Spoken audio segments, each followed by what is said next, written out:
देश के करोड़ों केंद्रीय कर्मचारियों और पेंशनर्स के लिए आज की सबसे बड़ी खबर। नमस्कार, मैं हूं पंकज मिश्रा और आप देख रहे हैं न्यूज स्टेट। 8वें वेतन आयोग को लेकर हलचल अब तेज हो चुकी है। लगातार बैठकों का दौर जारी है। संसद में भी बड़ा अपडेट सामने आया है और अब सबसे बड़ा सवाल यही है कि आखिर सैलरी कितनी बढ़ेगी, कब बढ़ेगी और क्या वाकई कर्मचारियों को बेसिक सैलरी में 50,000 रुपये से ज़्यादा की छलांग देखने को मिल सकती है। क्या फिटमेंट फैक्टर ही इस पूरी कहानी का असली गेम चेंजर बनने वाला है और क्या कर्मचारियों को मोटा अरियर भी मिलने वाला है। नमस्कार, मैं हूं पंकज मिश्रा और आप देख रहे हैं न्यूज स्टेट। इस रिपोर्ट में हम आपको हर पहलू आसान और साफ भाषा में समझाएंगे। आयोग की वर्तमान स्थिति और काम करने का तरीका। 8वां वेतन आयोग फिलहाल अपने सबसे अहम चरण में काम कर रहा है, जहां न केवल डेटा इकट्ठा किया जा रहा है बल्कि देश भर के कर्मचारियों की वास्तविक स्थिति को समझने की भी कोशिश की जा रही है। सरकार ने साफ कर दिया है कि आयोग को अपनी कार्यप्रणाली तय करने की पूरी आज़ादी दी गई है और उसे हर छोटे अपडेट के लिए सरकार को रिपोर्ट देने की जरूरत नहीं है। यही वजह है कि जानकारी धीरे धीरे और आधिकारिक मंचों पर सामने आ रही है। आयोग का गठन 3 नवंबर 2025 को किया गया था और उसी समय इसके नियम और दायरा तय कर दिया गया था। इसके बाद से आयोग लगातार कर्मचारी यूनियनों, पेंशनर्स और अन्य हितधारकों से सुझाव ले रहा है। यह प्रक्रिया केवल औपचारिक नहीं है बल्कि आयोग जमीनी स्तर पर जाकर अलग अलग क्षेत्रों की परिस्थितियों को समझने की कोशिश कर रहा है ताकि अंतिम रिपोर्ट संतुलित और व्यवहारिक हो। इस दौरान आयोग का ध्यान इस बात पर भी है कि मौजूदा आर्थिक स्थिति और महंगाई कर्मचारियों की जरूरतों के बीच सही संतुलन बनाया जा सके। फिटमेंट फैक्टर और सैलरी का पूरा गणित। अब बात उस सबसे महत्वपूर्ण मुद्दे की जिस पर हर कर्मचारी की नज़र टिकी हुई और वह है फिटमेंट फैक्टर।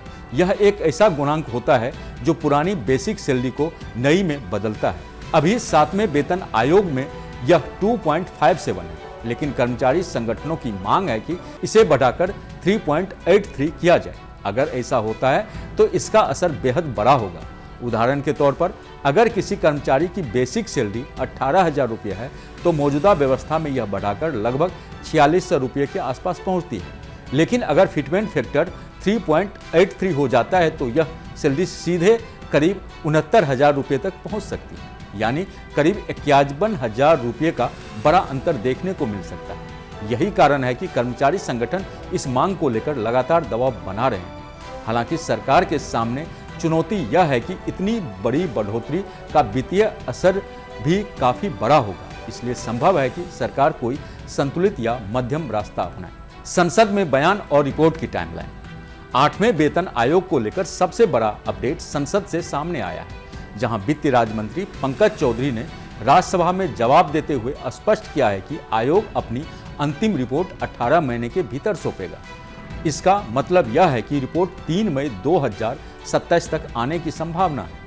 यह जानकारी कर्मचारियों के लिए बेहद महत्वपूर्ण है क्योंकि इससे उन्हें पूरी प्रक्रिया की समय सीमा का अंदाजा मिल गया है। सरकार ने यह भी साफ किया है कि आयोग को अपनी प्रक्रिया तय करने की पूरी छूट है और उसे बीच में कोई प्रोग्रेस रिपोर्ट देने के लिए बाध्यता नहीं है। इसका सीधा मतलब यह है कि अंतिम रिपोर्ट ही सबसे बड़ा फैसला तय करेगी। संसद में दिए गए इस बयान के बाद यह साफ हो गया है कि फिलहाल प्रक्रिया तय समय के अनुसार ही आगे बढ़ रही है और सरकार इस मामले को गंभीरता से ले रही है। लागू होने की तारीख और अरियर का पूरा हिसाब। अब बात उस सवाल की जो हर कर्मचारी के मन में है कि सैलरी कब से बढ़ेगी। तो यहाँ समझना जरूरी है कि भले ही अंतिम रिपोर्ट 2027 में आए, लेकिन इसे 1 जनवरी 2026 से ही लागू माना जाएगा, यानी ये अभी लागू है। दरअसल भारत में वेतन आयोग हर 10 साल में लागू होता है और इसी नियम के अनुसार यह तारीख तय की गई है। इसका सबसे बड़ा फायदा यह होगा कि कर्मचारियों को पिछली तारीख से बढ़ी हुई सैलरी का लाभ मिलेगा, यानी जनवरी 2026 से लेकर लागू होने तक पूरा अंतर का अरियर के रूप में मिलेगा। अनुमान है कि यह अवधि 16 से 18 महीने तक की हो सकती है। ऐसे में कर्मचारियों को एक मुश्त बड़ी रकम मिल सकती है। यह रकम उनके पद और वेतन के अनुसार लाखों तक जा सकती है। इससे कर्मचारियों को न केवल आर्थिक राहत मिलेगी बल्कि उनकी क्रय शक्ति भी बढ़ेगी। देश भर में बैठकों का दौर और तैयारी।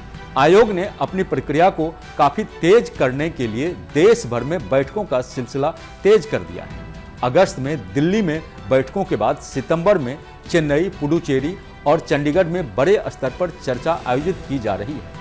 इन बैठकों में कर्मचारी यूनियन, सरकारी संगठन और पेंशनर्स अपनी बात सीधे आयोग के सामने रख रहे हैं। खास बात यह है कि हर क्षेत्र के प्रतिनिधियों को मौका दिया जा रहा है ताकि अलग अलग राज्यों की समस्याओं को समझा जा सके। आयोग इन बैठकों के लिए आवेदन की अंतिम तारीख भी तय की है, जिससे प्रक्रिया व्यवस्थित तरीके से आगे बढ़ सके। यह पूरा अभियान इस बात का संकेत है कि आयोग केवल कागजी कार्रवाई नहीं बल्कि वास्तविक स्थिति के आधार पर निर्णय लेना चाहता है। इससे अंतिम रिपोर्ट ज्यादा मजबूत और व्यवहारिक बनाने की उम्मीद है। कर्मचारियों की उम्मीदें और आर्थिक प्रभाव। देश भर के करोड़ों कर्मचारी और पेंशनर्स इस आयोग से जुड़ी हर छोटी बड़ी खबर पर नजर बनाए हुए हैं। महंगाई के लगातार बढ़ते दबाव के बीच कर्मचारियों की मांग है कि उनकी सैलरी में वास्तविक बढ़ोतरी होनी चाहिए। केवल बेसिक सैलरी ही नहीं बल्कि अन्य भत्तों में भी सुधार की उम्मीद की जा रही है। अगर आयोग कर्मचारियों की मांगों को मान लेता है तो इससे उनकी आर्थिक स्थिति मजबूत होगी और बाजार में खर्च बढ़ेगा, जिससे अर्थव्यवस्था को भी फायदा होगा। दूसरी तरफ सरकार को यह भी ध्यान रखना होगा कि इतना बड़ा वित्तीय बोझ संतुलित तरीके से संभाला जा सके। इसलिए अंतिम फैसला कई और आर्थिक पहलुओं को ध्यान में रखकर ही लिया जाएगा। निर्णायक मोड़ पर 8वां वेतन आयोग। कुल मिलाकर 8वां वेतन आयोग एक निर्णायक मोड़ पर पहुंच चुका है, जहां से आगे के फैसले लाखों कर्मचारियों के भविष्य को प्रभावित करेंगे। जिस तरह से बैठकों का दौर तेज हुआ और संसद में स्पष्ट समय सीमा सामने आई है, उससे यह साफ संकेत मिलने लगा है कि आने वाले समय में बड़ा फैसला देखने को मिल सकता है। फिलहाल सभी की नज़र अंतिम रिपोर्ट और सरकार की मंजूरी पर टिकी हुई है। अगर सब कुछ तय समय के अनुसार होता है तो न केवल सैलरी में बड़ा उछाल आएगा बल्कि अरियर के रूप में भी कर्मचारियों को बड़ा लाभ मिलेगा। ऐसे में यह कहना गलत नहीं होगा कि यह आयोग आने वाले समय में कर्मचारियों के जीवन स्तर को बेहतर बनाने में अहम भूमिका निभा सकता है और देश की आर्थिक गतिविधियों को भी नई दिशा दे सकता है।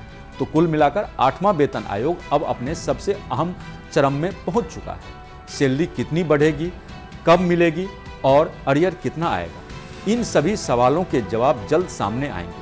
फिलहाल के लिए इतना ही।